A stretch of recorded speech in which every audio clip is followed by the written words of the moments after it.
We're excited to have you with us for the next hour and a half. So we're excited about this one, focused on transdisciplinary supervision. And obviously, you know myself, my colleague Scott Fairweather, and then our project coordinator, Ayla Bengal, who's on here as well. Obviously, we just want to acknowledge our funding source for this work, which is the Health Resources and Services Administration, has provided the College of Social Work a grant in partnership with AHEC and also the College of Nursing and the College of Pharmacy to provide these free CEU opportunities, which we've been excited about. So today we're excited. We're here to talk about supervision, teamwork, relationships, fun lunchtime topics, I think. So our first objective is to define transdisciplinary and sort of what that means, along with what supervision is.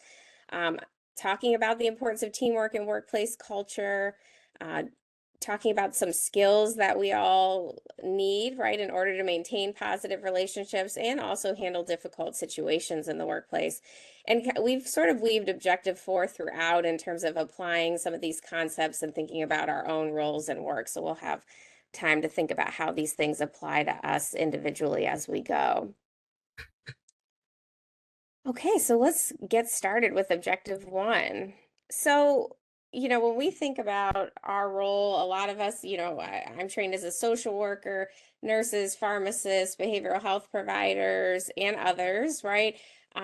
We often are not sitting in isolation in our office like I am right now, doing our work, right? We're often working with lots of folks collaboratively to either deliver programming, to support clients and patients. And so we often find ourselves on teams. So we just wanted to start with some terminology that's, I think, often thrown around quite loosely, but sometimes when you ask people what it means something different to everybody. So we thought we'd start today by clarifying some of those terms that we often hear. We may be part of teams that we call multidisciplinary, interdisciplinary, transdisciplinary. So we'll quickly cover kind of those concepts. So in terms of, you know, when we think about multidisciplinary, that's where I always think about a group of people, all from different disciplines, different professions, kind of sitting around and talking about something, but not necessarily in an integrated way, right? We may be coordinating and updating our colleagues on what we're doing or how we're supporting a patient or how we're supporting a client. And then the next person might share what they're doing to help support, but there's not a lot of intentionality around integrating ideas or care delivery, right, necessarily for that particular individual. And what I'll say is this sort of ranges on I'm going to walk through kind of the continuum when we think about collaboration. So multidisciplinary sort of is on the one end, right, where we are working together, but we're still in our isolated kind of bubbles, but we are communicating and coordinating to some respect. But then we move into interdisciplinary, and sometimes we hear this also interprofessional. And this is where we begin to see kind of shared roles and responsibilities. We see shared decision making. We see sort of shared ownership of the goals in terms of our, you know, the teamwork that we have in place. What's the goal of being on this team? What's this team designed to do? And everyone is sort of working together in the best interest, right, of the client or the patient or the delivery of that program or service. So there's a lot more integration, right, when we think about interdisciplinary and interprofessional.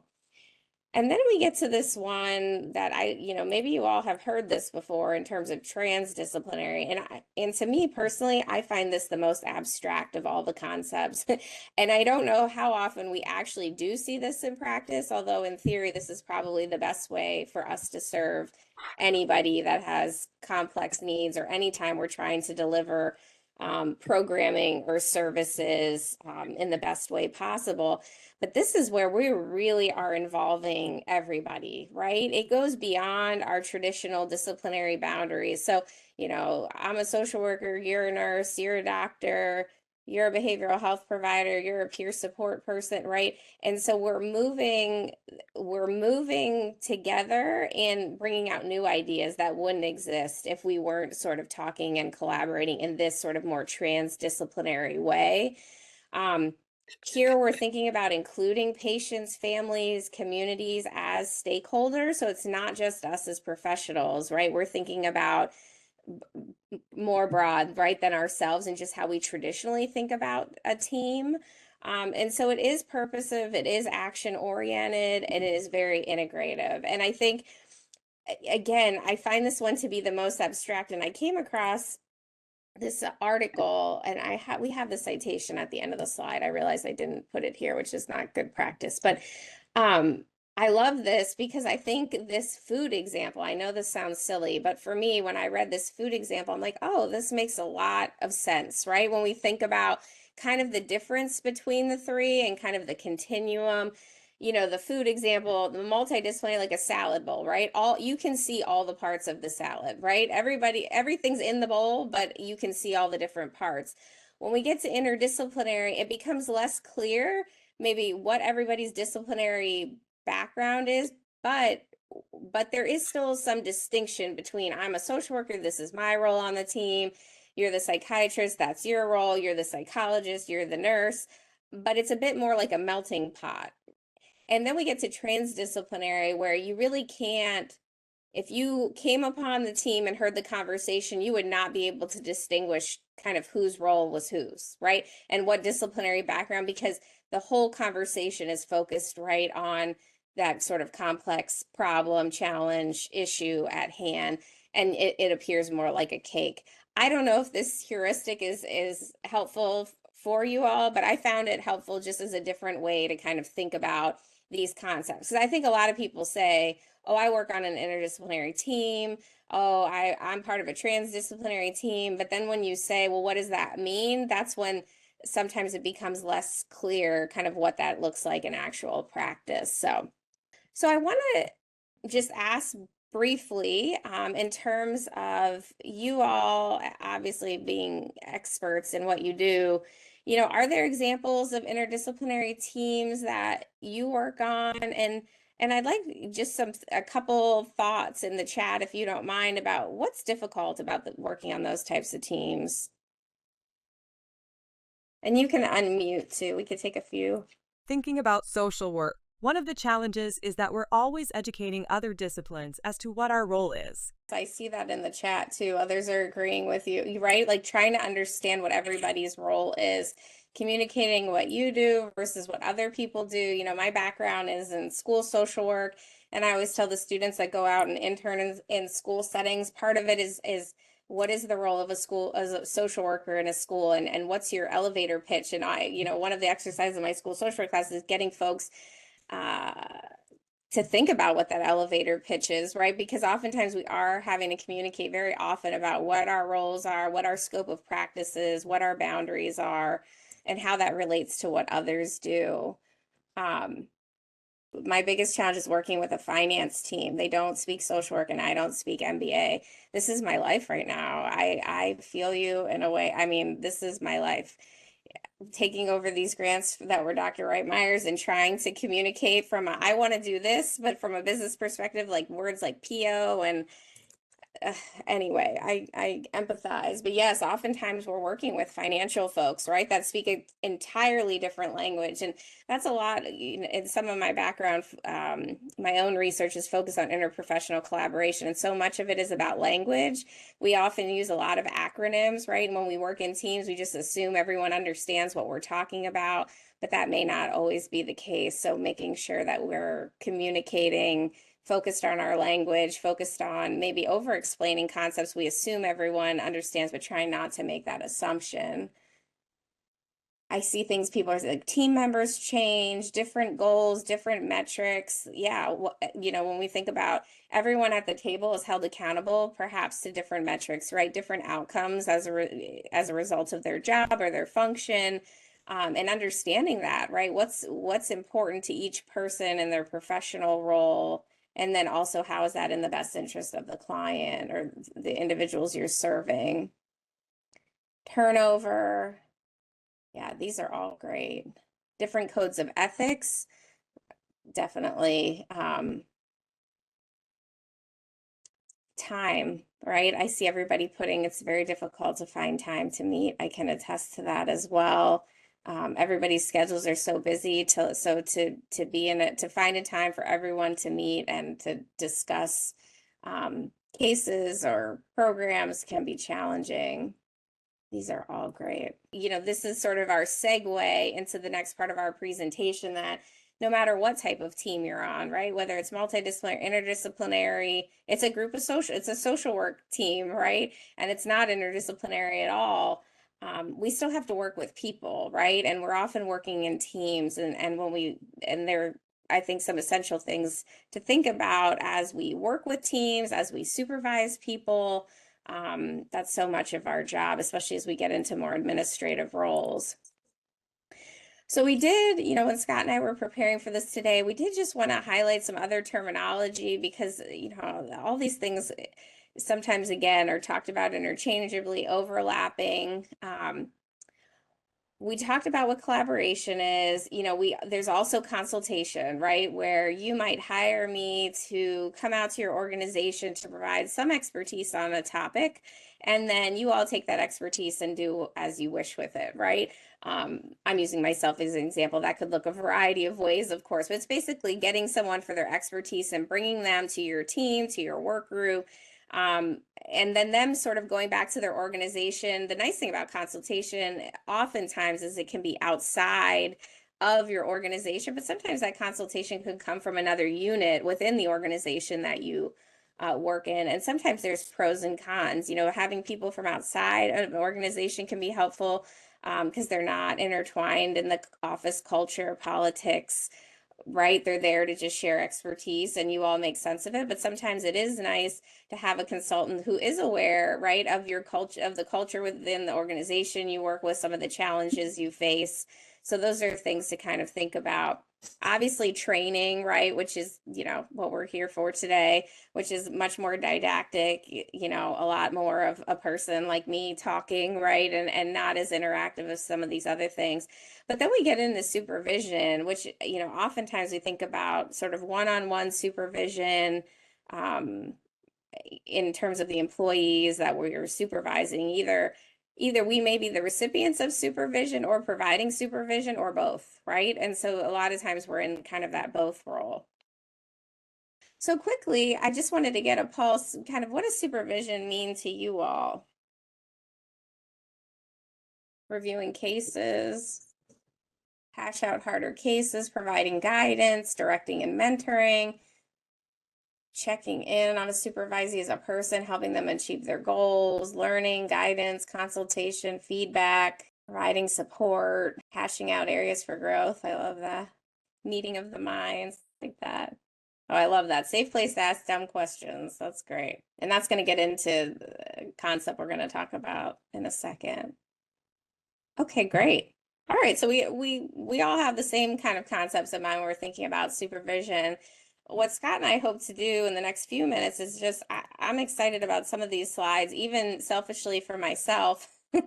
As Dr. Reitmeyer became ill, I took on supervising 5 more staff. So my own expertise as a supervisor and also my challenges, right? My own personal deficits related, or I should say areas of growth, of course, as a strengths-based social worker, right? Became amplified. The more people you supervise, the more you realize what you're really good at, right? In terms of supervision, and also areas where you may need to grow as a supervisor.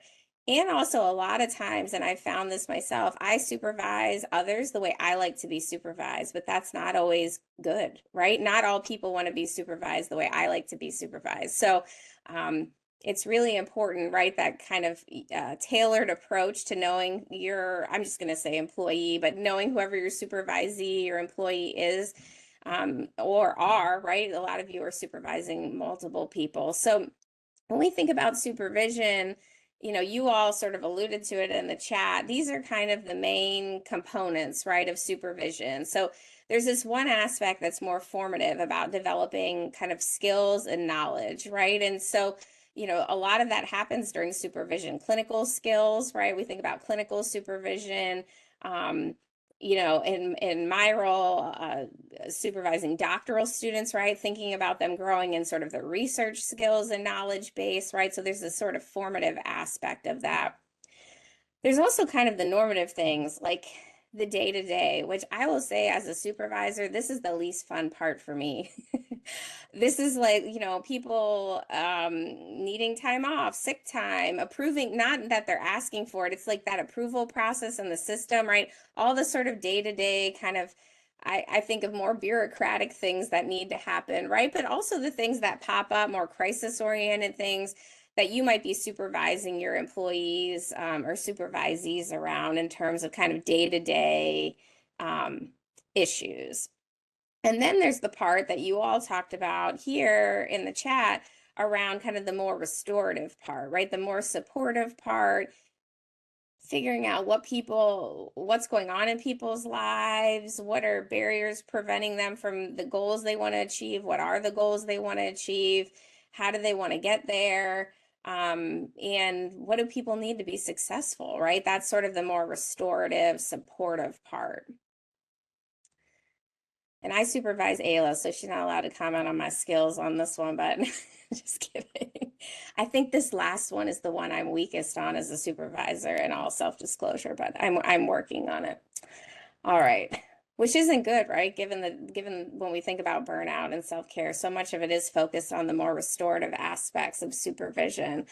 So I love this slide because I feel like it helps us think about it helps us tease apart supervision, which is a big concept, in kind of I think more concrete ways, in terms of first thinking about how often do you supervise people, right?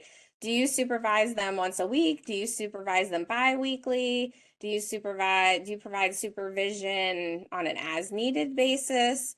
So first kind of thinking about how often that happens. And I do believe the need for supervision and how often it might occur can be different, right? Like I think about myself when I get a new doctoral student, we meet once a week for an hour, but as they go along in the program, they don't need as much supervision. They're more autonomous, independent, and it can be on a more as needed basis. There's still structured times for supervision. It may just not be as regularly.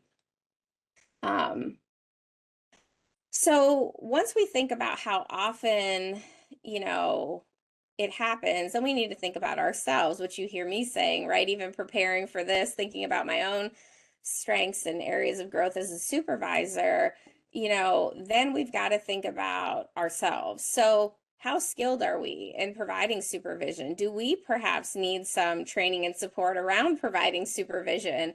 Do we create safe spaces for our colleagues to share with us, right? Do they feel comfortable coming to us to ask those quote unquote dumb questions, right? Which I argue no question is dumb, but that's how people feel, right? If they don't feel comfortable, they don't want to appear incompetent, they're not going to talk to you about those things. And so really thinking about what kind of environment do we create, what communication style do we use, and how that matches or not, right? The folks that we're providing the supervision for. Then we get into the content, right, of supervision. So when we think about concepts of kind of super with the capital letters, right, supervision, we think about kind of this balance of attending to those three components, right? And I think like, is the content of our supervision more formative? Is it at the expense of more restorative? Is one maybe supervision meeting focused on more formative types of skill development things, and another one is focused on more restorative goal setting types of activities? I don't know, right? But we need to think about what the balance is and how we're striking that when we're providing that level of supervision. We want it to be tailored, right, to the folks that we're working with. What kind of structure do you provide? I keep using myself as an example, but when I meet with individuals, I have them provide an agenda before we meet. Not that we can't go off topic, but just so that I can prepare as a supervisor, knowing what they're thinking about talking about, so that I can be the most prepared when I come to that meeting. And I usually have them send it to me at least 24 hours in advance, and then I ask them to add things that I might have that aren't on their agenda, and that way we at least have some focus to what we're talking about, knowing that honestly, even though I provide an hour of supervision to the folks I supervise on a weekly basis, that may not be enough, right? And so that agenda helps me get a sense of we may need more time, or maybe we need more time focused on a specific project. And this one, we're going to talk about, goals for the next year and upcoming tasks, however we might orient that. So really thinking about the content of supervision, how focused you are, how structured it is, and how tailored it is. And then we can think about, and maybe some of you all do this, in terms of enhancements to supervision. Do you all, are there opportunities for group supervision, right? So if you're on a team and you provide maybe more one-on-one supervision, is there an opportunity once a month for more group supervision? The other enhancement would be peer supervision. So I think about that sometimes, especially with my doctoral students. I'll have a more senior doctoral student meet with a more junior doctoral student, because there's some things that are really good for them to talk about, not necessarily with me there, but sometimes with me there. But I think there's also that peer component that can be helpful. And the goal would be, right, if we're doing all these things really well, then we're going to get better outcomes, right, in terms of both our client experiences, but also how our employees feel, right? And this whole grant that's funding this work is all about workforce wellness, resiliency, and kind of reducing burnout in the workforce. And supervision is a critical aspect of that piece. When we think about excellent supervision, we also want to think about it in the context of the workplace culture and context. I mean, obviously the examples I'm providing are mostly within the context of higher education, because I'm not out there providing direct services like most of you all are. But either way, I may have different constraints, right? And there's a different culture within this organization compared to all the organizations where you all work. But these key concepts, I think, are still really important to think about. The other acronym that we wanted to offer you all today is this acronym ENGAGE. And I don't know how many of you are familiar with this or not, but I think that what I like about this is it helps us think about supervision from a more organizational lens. So I've been talking about, I'm supervising somebody, right? You all supervise individual people. But as an organization, how does the organization support the practice of supervision or not, right? And so this acronym is a way to help us sort of think about that. So I'll go through each of the letters kind of in turn. So the E obviously is for examine. And here, this is sort of suggesting that organizations really should think about what supervision practices are in place, right? How often do they occur? What's the climate sort of related to providing supervision? Is it a normalized practice? Is it not? Do people show up for supervision? Are evidence-informed practices kind of part of that? So this is that idea, I teach the program evaluation class here within the college. So it's about, assessing, right? Like assessing what the supervisory practices are within your organization, within your unit. Does that occur? Some of you may know, some of you may not know, but I think that's an important question, because as supervisors, we can be doing our individual supervision, but perhaps there are more organizational, structural, policy things that need to change to make our jobs easier, right, as we're trying to provide that supervision.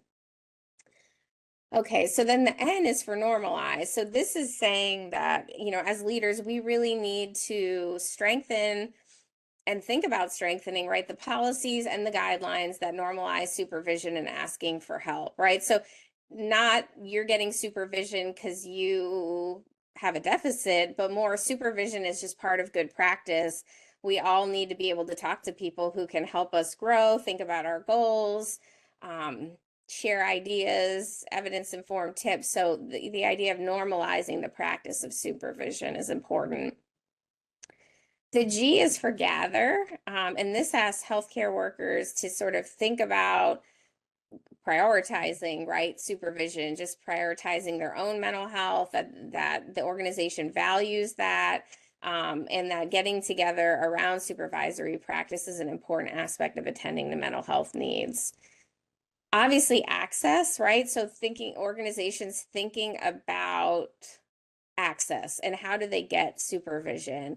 And even within our college, again, this is the higher education lens on it, but when we have new faculty that come in, for a long time, we used to have one-on-one mentorship, kind of not necessarily supervision, but the mentoring part of that supervisory role. And then we had a dean a long time ago who was like, no, people will just ask for help when they need it, right? But then what we realized were when you're new and you don't know what you don't know, you sometimes don't even know when to ask for help, right? And so now we've sort of moved back towards we need to provide, and we've moved back towards and actually expanded to now thinking about mentoring teams for folks, right? Because different people can provide different things in terms of some can provide more supportive, more of that restorative aspect of kind of supervision. Some can provide more skills and expertise. So again, just this idea of people might need access to different types of supervision,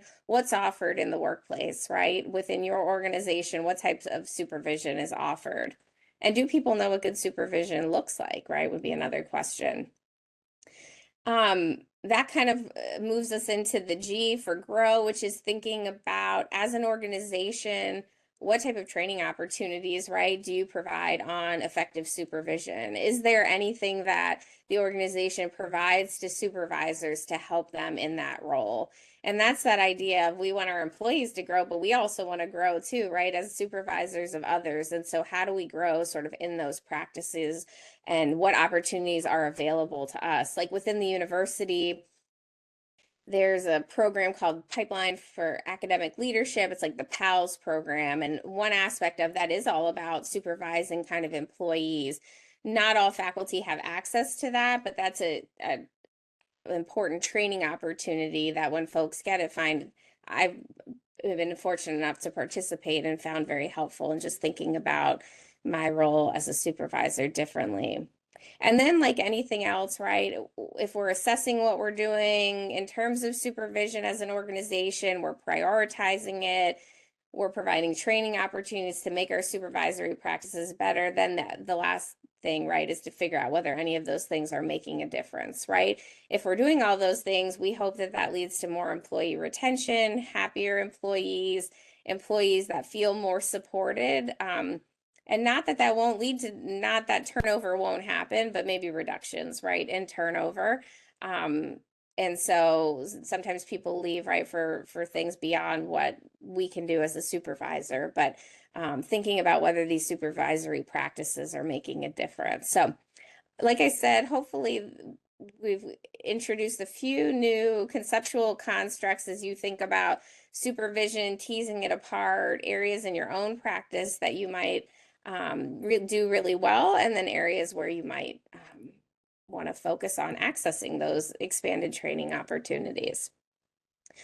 So I think we're moving into the next slide, which is we were hoping, I know when we did this, we had our training, I think it was last month, where we had you all in breakout rooms and kind of sharing some tips with each other. I hope this is as helpful a conversation as that one was, and that we would love for you to chat in a small group about what's one aspect of supervision that you either enjoy as the recipient, but if you're a supervisor, what's one thing that you think you do really well? And then likewise, on the flip side, right, what's one aspect of supervision that's challenging, either receiving supervision or leading supervision, right, being that supervisor. So we were thinking we'll give you all maybe 10 minutes to kind of have a conversation and talk about some of those things, and then we'll come back and kind of talk about it together. All right. Is everybody back? I think so, right? But I would love for folks to be either willing to unmute or to share in the chat, maybe collectively what your group talked about, or just something, a new practice you learned that someone does in terms of supervision you never thought about. Just your reactions as a group to thinking about supervision and what's challenging and what's fun about it. I'm still a social worker, but I work in IT now. One of the challenges for me is, while I love working remotely, but having 30 people who live all over the United States, and never being able to see them is a challenge. Because even when we do face-to-face meetings, there's still a barrier with the computer, so that what I have done is make trips to go see people because it really makes a difference, you know? Yeah, that's a great point. Thank you for sharing that.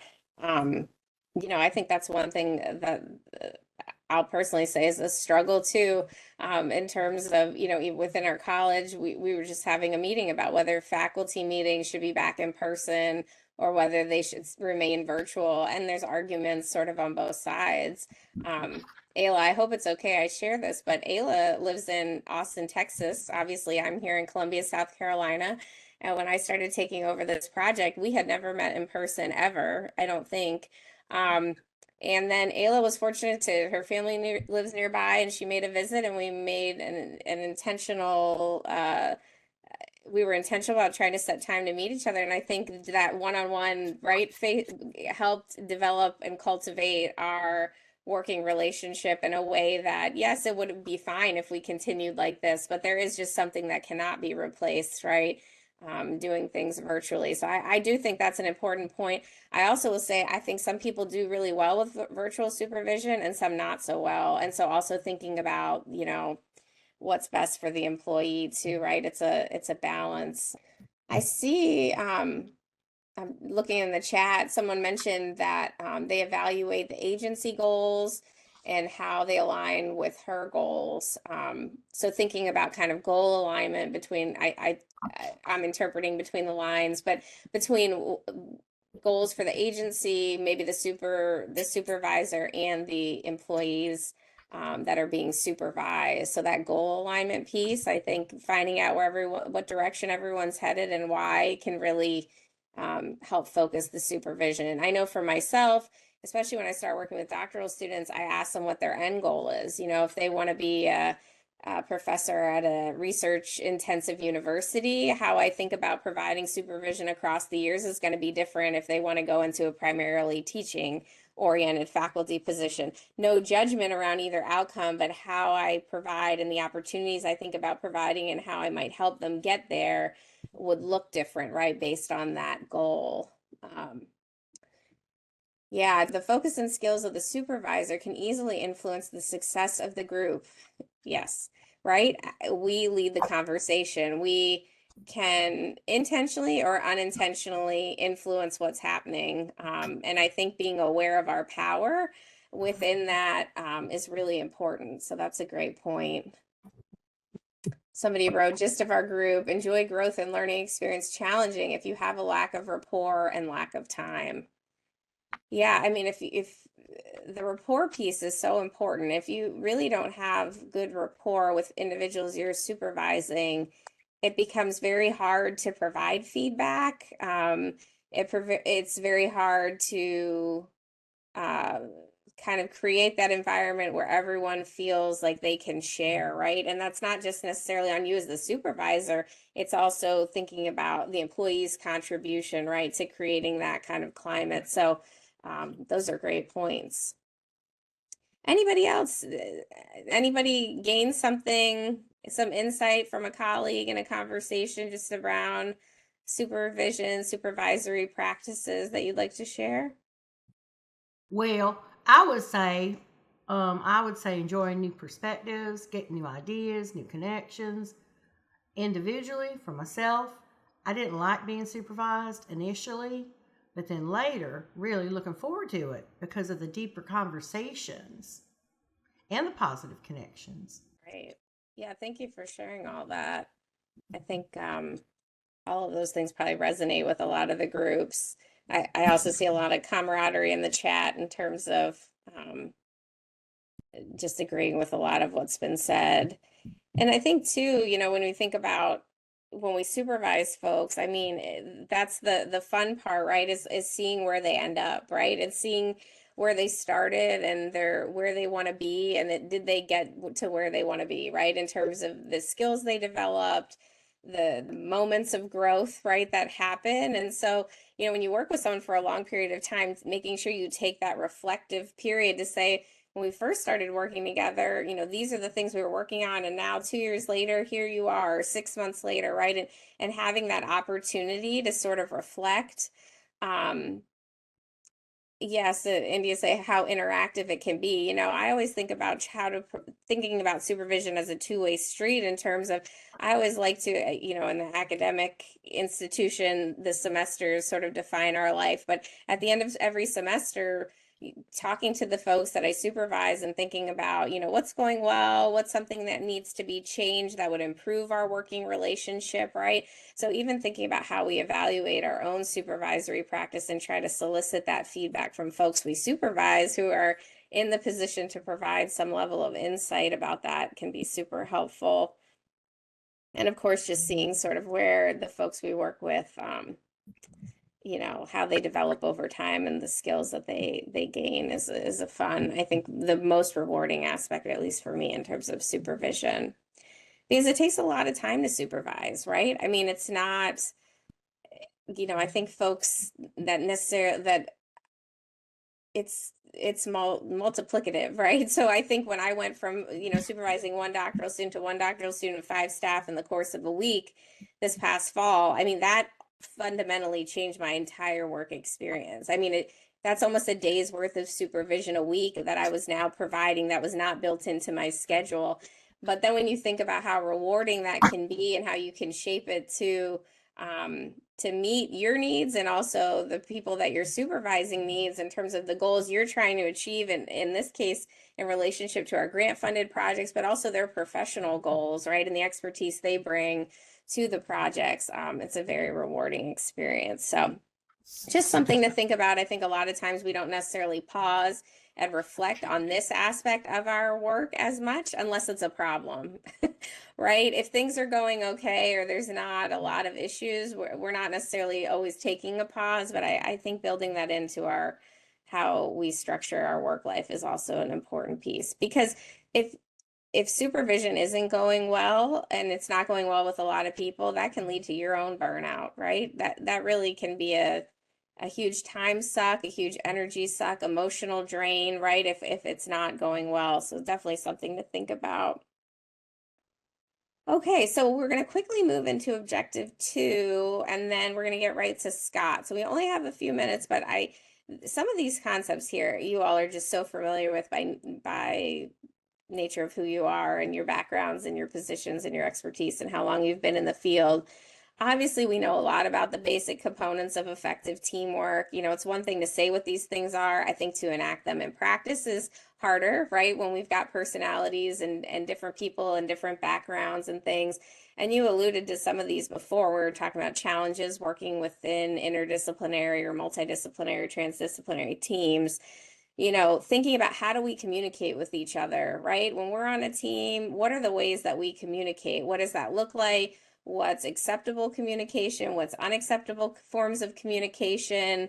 One example that always comes to my mind is like some people write in all caps locks and other people can view that as somebody screaming at them via email. If you're not having that conversation, it's something that can be highly offensive to one, and it's not offensive to the other unless that conversation is had, right? So that's a very minor example, but I just think about, how we communicate. Does it have to happen over email? Is it in person, right? In the virtual space, right? That becomes more challenging too. So just thinking about how you communicate when you're on a team. Obviously, psychological safety is a critical part of teamwork. If people don't feel safe, they're often not participating, not speaking up, or not showing up, right? So I always think when I'm on a team, why do certain people never come? What does that mean, right? Why are some people doing all the talking and other people not doing all the talking? And a lot of that often has to do with the power structure in the room. So really thinking about the power structure, who has power, who feels comfortable talking, and how do we make our team meetings safe enough that people feel like they can express their ideas even if they don't agree with what the majority is thinking. Obviously, teams require effective leadership. A long time ago, I did a study about school mental health teams, and one component of an effective team is having a leader. it doesn't have to be the same person every time. It doesn't always have to be one person, but there's got to be some form of leadership to make sure that the eye on the goal is always there and you're not sort of having that mission drift. Situational awareness, right? Just thinking about, these teams, why they exist, and also what's going on, right? Like there's so many dynamics that occur. And you brought up a point about virtual meetings versus, right? Like nonverbals in virtual meetings versus nonverbals you can pick up on when you're in person. I mean, for example, this training, you all are mostly black boxes on my screen. I have no idea what you think about what I'm saying. Whereas if I'm in person, right, I get immediate feedback from you all. You have glazed looks, you're eating your food and look highly disinterested, or you're nodding your head and I'm like, oh, they're agreeing with what I'm saying. When we do these virtual trainings, I feel like I lose that type of feedback, right, from the audience. So that's something to think about when you're working with a team. Is it the type of content you're talking about that nonverbals are important, and should it be in person or does it need to be online, or is there a balance? I don't know, but being aware and picking up on verbals, nonverbals, and those things. Obviously, coordination, we know about that, and trust, right? If people don't trust each other, it's hard to make other things happen. We know that when we have teams and they work well, lots of good things can happen, right? And I don't need to read all these off to you, but obviously when we have teams, they work well, we iron out the kinks. Even in terms of interprofessional collaboration, Laura Bronstein, she and I co-edited a book on interprofessional collaboration with Liz Mellon at SUNY Binghamton. And one of the things that we talk about is teams really need to reflect on their process of working together. A lot of times we get on a team and we just sort of keep going with the eye on the goal, and then we, deliver that, and then we're on to the next thing. But like taking structured time to think about how are we working together, because at the end of the day, it's got to be fun, right? I say fun loosely, I'm not sure that's the right word, but we've got to enjoy working together in order, right, to achieve some of these things where teamwork is so important. That also, when we think about teamwork, that's one aspect of a well workplace, right? So, having positive teamwork opportunities to work with others, that's a well workplace culture component. And some of these other ones, there's overlap you can see between what makes up a good teamwork and what makes a well workplace. Leadership, no surprise, right? Psychological safety, no surprise. Teamwork, no surprise. Employee involvement, right? Having people be involved, showing up, willing to contribute. That's essential, right, to a well workplace. If nobody wants to do anything and nobody shows up to anything, that's not a fun place, right, to be. Is there a focus on employee growth and development? How do we think about where employees are and where they want to be, and provide them supervision, mentoring, training opportunities, other opportunities to get there in alignment, right, with whatever the goals are of the organization that you're working within. And then, of course, we've talked about kind of the work-life integration in previous trainings, right? But thinking about that work-life balance, right? How do employees, are they able to integrate what's happening at home with what's happening at work and being able to attend to those things? And we know that that flexibility is becoming increasingly important in the workplace, especially when we're hiring practices, and why people leave and move on to other jobs. It's often because the new job has more flexibility than the one that they left. So thinking about those things. And again, I'm not going to read this whole list, but if we are in a well workplace and there's a culture, a positive culture within the workplace, good things happen, right? In terms of how we feel, how our clients and patients experience us, organizational related outcomes, and ultimately kind of preventing, right, our own levels of burnout.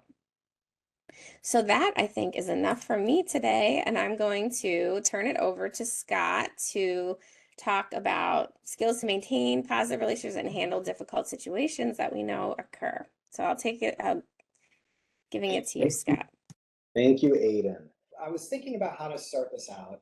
We're going to talk about some skills, but one of the things that we're really looking at here is conflict resolution. And when you're working on these larger teams, even perhaps when you're on one-on-one supervision, there may be times in your life that you don't agree with some of the decisions that the teams are making, or You might not agree with what your supervisor is saying, which can bring us into conflict. So what I'd like everybody to do is take a moment and think for a moment about a time when you were in some sort of conflict. It could be with your friend, it could be at the workplace, it could be with a spouse or a partner. And I just want you to think for a moment, and you can either unmute and answer, or the chat seems to be where a lot of people want to go, and that works just great. Where do you think it went wrong on your end? Think of a time that this conflict blew up. It was not a successful approach. Looking back, hindsight's always 20/20. Where do you think you went wrong? What do you think you could have improved upon? How do you think it kind of went south? So I see a couple of things in here which are fabulous. I see too quick of a response, not thinking about it, feeling like no one heard you, your own emotions to dictate your response. I love that. Yes, I've done this before too, so I see some agreement there. Making assumptions, so maybe not having all the accurate information. Maybe coming at it from a standpoint of thinking you know everything. Absolutely. Not giving the other person an opportunity to respond. Expectations again, and not maybe clear communication. Expectations about the other person's reaction. Absolutely. Emotions, yeah. So, and I've heard it, I see it in here a couple places. Reacting reflexively without thought. Absolutely. Got in my head about it, thought about it over and over. And I don't know about y'all, but when I do that, usually my emotions start to jack up a bit. And we've seen that in here a lot. So, you know, as a clinician, a lot of what I really emphasize with people is, you know, you've got to regulate your own emotions first. And we're talking about conflict. We're talking about conflict resolution. We're talking about multidisciplinary teams. Noticing that our emotions, our expectations, our assumptions about what should happen can really be the first thing that can derail some of these more difficult conversations. So some of the benefits of being able to resolve difficult situations, we get the ability to learn new people's perspectives, to see things from a different lens. We have a greater awareness to what's going on. And we also get the opportunity to allow other people to verbalize their needs. Absolutely. So good. Conflict resolution goals, right? So here are some of the goals of conflict resolution. We want to produce, especially on these interdisciplinary teams, we want to be able to produce a solution that all parties agree to would be fabulous. If we're thinking about what's in the best interest of our clients, at least all people can agree that this is probably in the best interest of the client, especially if you're looking at different disciplines, social workers, doctors, nurses. Maybe you're working on an interdisciplinary team with attorneys and other things like that. And so being able to get to a solution that everybody can agree is in the best interest of the client or moving forward is ideal. Certainly the majority. Working as quickly as possible. I mean, some of these we don't have a lot of time to make decisions for people. And I love the fact that, you know, people have mentioned this relationship, but coming up with approaches and ways that you're going to actually improve the relationship down the road, as opposed to hurting the relationship. And I think a big chunk of that falls on, can I regulate my own emotions before I go into this? Because if my emotions are not regulated, it's going to be very difficult to have a conversation that would improve the relationship. We aren't going to spend a lot of time here. We do want to present different ideas of ways of looking at things. And so this Blake and Mouton conflict model is kind of an interesting way of thinking about this. If you think about the relationship on kind of one axis as either, is this an important relationship to me, or is this a relationship that's of low importance to me? And then on the other axis, thinking about the goal and how important is this goal in this case? Is it of high importance? Like, does this absolutely have to happen, in my opinion? Or is it a lower importance where I can say, well, I think on this one, I maybe don't need to take the lead. Maybe I have the ability to sort of let this slide if it doesn't go my way. And just sort of thinking about this in different ways. If it's a low importance relationship with a low importance goal, you might choose to kind of pull back in that conversation, withdraw a little bit. But if it's a really high importance goal and it's a high importance relationship, you might actually decide that I can't pull back in this situation. I absolutely have to approach the situation, and I have to approach this conflict or this difference of opinion. There's no way I cannot approach it. So again, just a different way of looking at it. You will all get the slide and you can kind of figure out where these different places may fall in your own mind. When I think about steps, or when we think about steps to conflict resolution, and I love the fact that pretty much everything in the chat hits one of these someplace. But number one, I saw multiple things in there about having assumptions, expectations, not defining the problem right off the bat. So absolutely. Number one, we all have to be on the same page as what is the conflict. And when you're talking about interdisciplinary teams, a nurse may see something different than a social worker. An attorney might see something different than the social worker. A pharmacist might see something different than a doctor, and they all may have different goals in the situation. So understanding where the conflict comes in and understanding what everyone's goals are definitely going to be important. We're going to talk a little bit about some communication skills that you can use with the other parties. And then working together to brainstorm as many possible resolutions to the problem together as possible. When you're brainstorming, I think the biggest thing that I encourage teams to do is to not eliminate before you get everything up. I personally love whiteboards. That's like one of my favorite things in the world to brainstorm on, because you can get it up there and you can just sort of write, and everybody can see it, and you can just keep throwing out answers and throwing out ideas. And you know, when you start to build up to 10, 20, 30 ideas, you start playing off of the ideas for solutions of other solutions that are up there. And so if you start eliminating things, then you don't actually get that kind of collegial work together that we can play off of each other. And so that was just something I wanted to highlight. When it gets really sticky, can you find someone on your team that can work as an unbiased mediator? Is there somebody who maybe is really good at mediation on the team? Is there a supervisor you can pull in? Is there someone from HR that can say, hey, my job isn't to solve the problem here. My job is to help everybody get along in the sandbox and play nicely while you solve the problem. Exploring alternatives falls under the brainstorming, coping with any difficult stress going on, and then as a team trying to make the best choice as far as a resolution. So as we've talked about, we're going to talk a little bit about the skills. Number one is going to be to regulate your emotions. That's going to be number one. First, got to get my own emotions in check, right? And then as I start to look at this stuff, right, active listening. So I know that we have pharmacy on here, we have nurses, I'm sure nurses and pharmacists, I know social workers, we get a lot of education around active listening.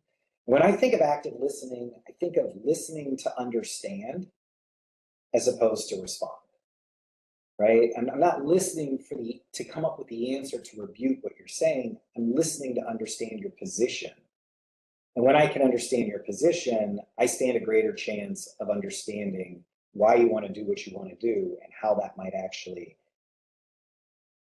maybe some of the pros of that and maybe some of the cons of that. Being open to new suggestions and what other people bring to the table.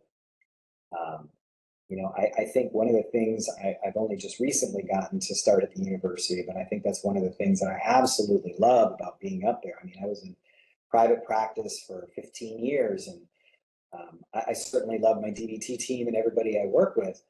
And the thing that I love about the university is just there's so many ideas floating around like in the air. And it's like if you can walk into a room and just be open to hearing new ideas, it really can open up your own eyes, and it can take you down paths. And again, it can create solutions that maybe you didn't have in the past.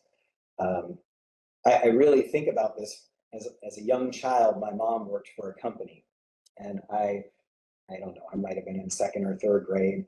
So there was a lot of emphasis in school on counting around that time. And I remember the motto of my mother's company was printed on the pens that she worked with in the office. And it said 1 + 1 = 3. And I love that because, of course, I had to take it to my teachers and I had to say, no, 1 + 1 isn't 2, it's 3. But the general idea was if I have an idea and I share that with Ayla, Ayla's going to have an idea as well. And if we take the combination of the two, we come up with a third idea. And the only way that's going to happen is if you're staying open. Being empathetic toward people, so trying to find the humanity in what they're going through to demonstrate compassion and understanding. And again, that falls into the act of listening and listening for understanding and not for an answer. Critical thinking and trying to remain positive, right? These are conflicts. If it was easy, we wouldn't be calling it a conflict. We would just have called it a discussion. So trying to remain positive within that conversation. Some things to think about. And you know, when I think about DBT, which is where my background is, we talk about two sets of interpersonal skills. We talk about the what skills, which is the content of the discussion. We talk about the how skills. And the how skills are really all about how to have the discussion. And a lot of this has to do with things like your facial expressions, the tone of voice you're using, hand movements, body contact, whether you're laughing or not, whether there's humor. Aiden was talking earlier about the difficulty of doing some of these trainings online with everything muted because you can't see any body posture. You can't see heads nodding. You can't see if, like you had said, if you're nodding off and eyes are glazing over, right? So how do people appear? What are their facial expressions? What are kind of that nonverbal communication? Not just what they're saying, but how they're saying it. The Dear Man technique is something that comes out of DBT, and this is the content component of this, right? The Dear Man technique, this video kind of gives you some ideas on how you might begin a conversation that might be a difficult conversation to have.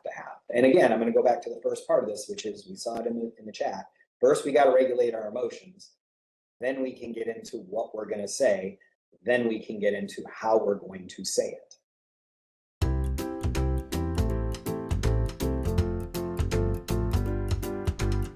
In relationships with other people, clear, effective communication strengthens the relationship. It can also get you what you need. One approach you can use for effective communication uses the acronym Dear Man. Describe, express, assert, reinforce, and be mindful, appear confident, negotiate. To better understand this, let's look at a difficult problem: saying no to your boss. This is Hank. Hank works for Aging Better, a nonprofit. He teaches groups of elderly people in his community everything from applying for food stamps or SNAP to how to keep from falling. Hank has a new baby, and now he's learning new lessons: how to balance work and family. Feeling overwhelmed and sleep deprived, Hank has just decided that he's got to cut back. He's going to stop his volunteer work with the animal shelter until his baby is at least 2 years old.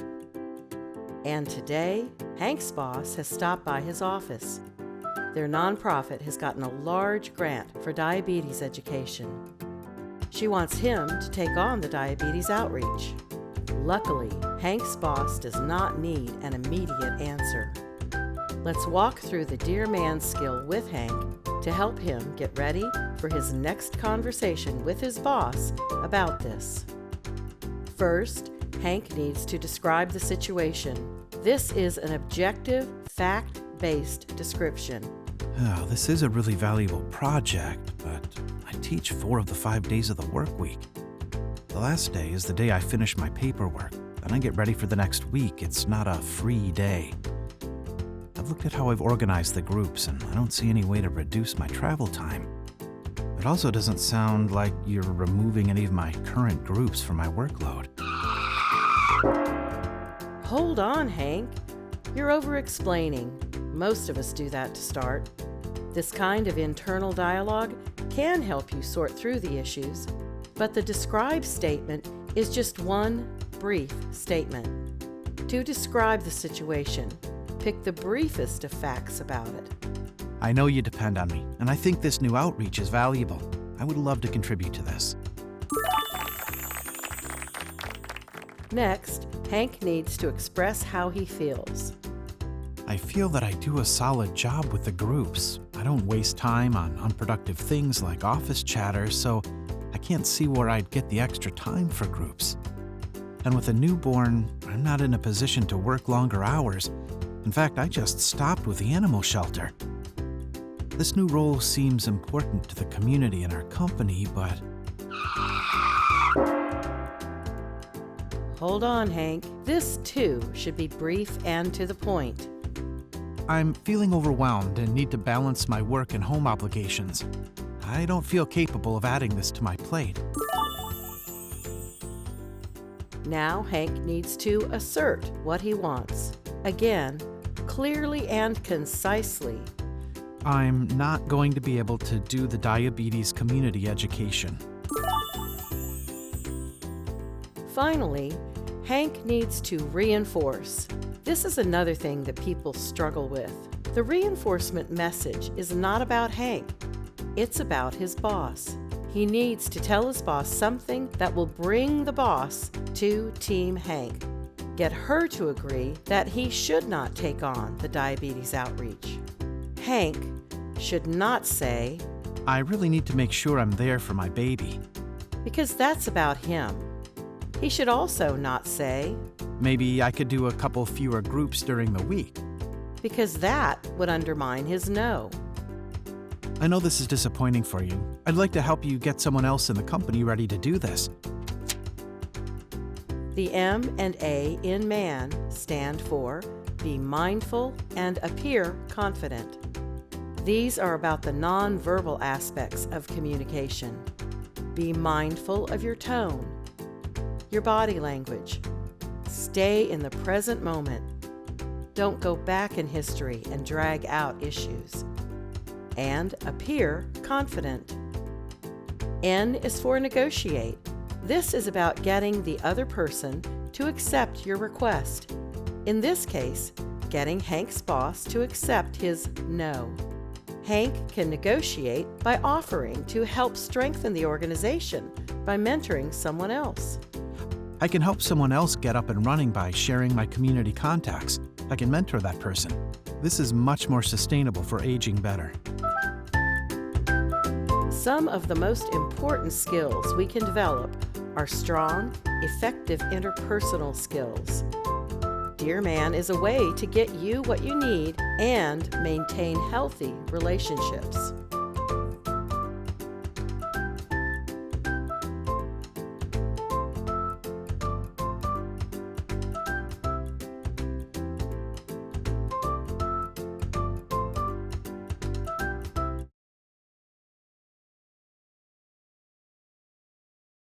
Great. And so I wanted to take a moment, and again, the chat works great unless people want to unmute. I want you to take a look at this little vignette and think about how you might approach this. So your client, Ms. Claudia, is a patient in a nursing home. You have a transdisciplinary team with doctors, nurses, social workers, physical therapists, occupational therapists, dietitians. Ms. Claudia has a complicated case involving psychological and physical health issues. You're trying to provide the best care you can. People are disregarding your input based on your position about her needs. So here you're bringing your idea to this team and you're being disregarded.